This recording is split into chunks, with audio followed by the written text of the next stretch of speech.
The woman, Amelia, lived alone. She'd always felt safe in her Victorian home, nestled comfortably on a quiet, tree-lined street. But lately something had changed. A subtle shift in the atmosphere, an unnerving awareness. It began with a feeling, a prickle on the back of her neck whenever she was in her living room at night. The room, spacious and inviting during the day, transformed after sunset.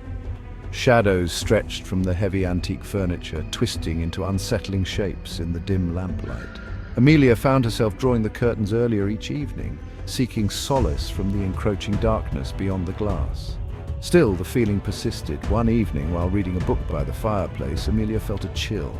It wasn't a physical cold, but a deeper, more unsettling sensation, like a breath on the back of her neck. She glanced at the window, its heavy drapes drawn tight, but the feeling intensified. A certainty that she was being watched. Her heart pounded in her chest. Amelia chided herself for being foolish. It was just her imagination, fueled by the old house and the darkness. She tried to focus on her book, but the words swam before her eyes, replaced by an unsettling image of a pair of eyes peering in from the night. The next day, Amelia tried to shake off the previous night's fear. She told herself it was just stress. Yet, as the sun began its descent, casting long shadows across her yard, the unsettling feeling returned. It clung to her like cobwebs, impossible to fully brush away. That night, she found herself pacing restlessly around the living room. Each time she neared the window, the feeling intensified, sending shivers down her spine. She kept glancing at the heavy drapes, half expecting to see a figure lurking behind them. Unable to bear the silence any longer, Amelia turned on the radio, hoping the sound of music would drown out the whispers of her own fear. She tried to lose herself in a book, but the words seemed to mock her unease. The sense of being watched was suffocating, a palpable presence in the room. As the hours crept by, Amelia's anxiety morphed into full-blown terror. She knew she couldn't stay in the living room any longer, not with that unseen presence bearing down on her. She retreated to her bedroom, locking the door behind her, seeking refuge in the familiar comfort of her blankets. But sleep offered no escape. The feeling followed her, a chilling certainty that she was not alone. Sleep, when it finally came, was fitful and plagued by nightmares. Images of shadowy figures and watchful eyes haunted her dreams. When she woke, the feeling of dread lingered, a heavy weight settling in her stomach. She knew she couldn't ignore this any longer. Later that day, Amelia found herself drawn back to the living room.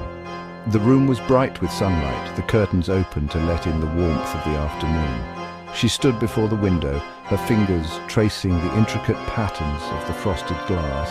As she gazed out at the quiet street, a movement at the edge of her vision made her jump.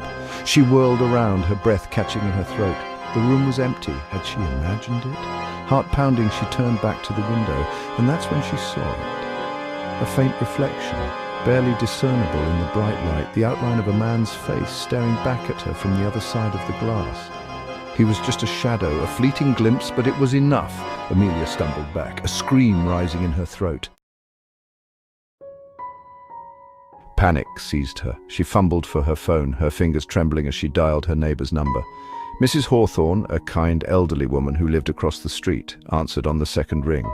Amelia, her voice shaking, poured out the story, her words tumbling over each other in her haste to explain. Mrs. Hawthorne listened patiently, her voice soothing as Amelia described the growing sense of dread, the shadowy figure in the window. When Amelia finished, a heavy silence fell between them. Then Mrs. Hawthorne spoke, her voice low and grave. "Amelia, dear," she said, "that house, it has a history." Amelia's breath hitched. "What do you mean?" Mrs. Hawthorne hesitated, then continued, her voice barely a whisper. "Years ago, before you moved in, there was another family, the Henderson family. They had a daughter, Sarah, about your age." Amelia listened, her blood running cold, as Mrs. Hawthorne recounted the story of a terrifying night years earlier. A night when an intruder had broken into the Henderson home, his eyes fixated on Sarah, who had been reading in the living room. He had been caught staring at her through the window, just as Amelia had described. The intruder had fled before the police arrived. They never caught him. The Hendersons, shaken to their core, moved away soon after. The case remained unsolved, a chilling reminder of the darkness that could lurk in the shadows. As Mrs. Hawthorne spoke, Amelia felt a surge of terror. It wasn't just her imagination. Someone had been watching her, just as they had watched Sarah Henderson all those years ago.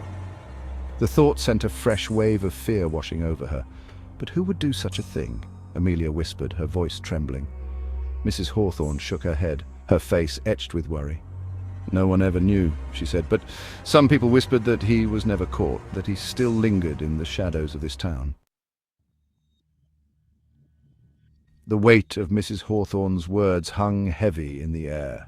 Amelia hung up the phone, but the echo of the conversation continued to ring in her ears. She was no longer alone in her fear. The history of the house, the unsolved case, the man in the window, it was all connected. She glanced nervously at the window, the afternoon sunlight now seeming cold and menacing. The face in the glass, the chilling tale of Sarah Henderson, it all pointed to a horrifying truth. She was not safe. Not in this house, not in this town. As darkness fell once more, Amelia found herself back in her bedroom, the door locked, the curtains drawn tight, but this time it wasn't enough. The fear remained, a constant companion whispering that she was not alone, that someone, somewhere, was watching her. She was trapped in a nightmare, haunted by the past and tormented by the chilling possibility that the man in the window was still out there, lurking in the shadows, waiting for his moment to return.